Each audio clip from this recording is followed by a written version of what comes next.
Čauky lidi, dneska jdeme hrát GeoGuessr, takže multiplayer. GeoGuessr mi moc nejde. To už ani nejde.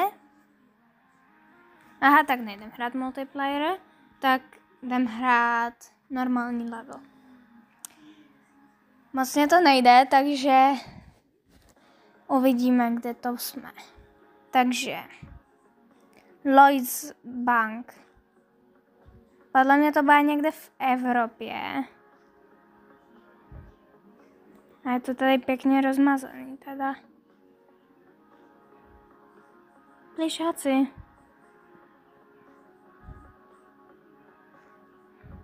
Si myslím, že by to mohlo být někde jakože ta Anglie, ale to si nejsem jistá.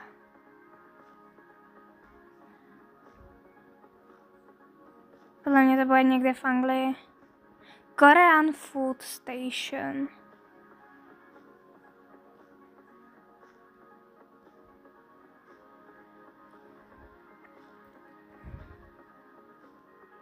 Schválně pište, kde si myslíte, že to je, ale já to dám asi do Anglie. Dám to do Anglie někam. Někam sem třeba. Tak schválně, kde to bylo.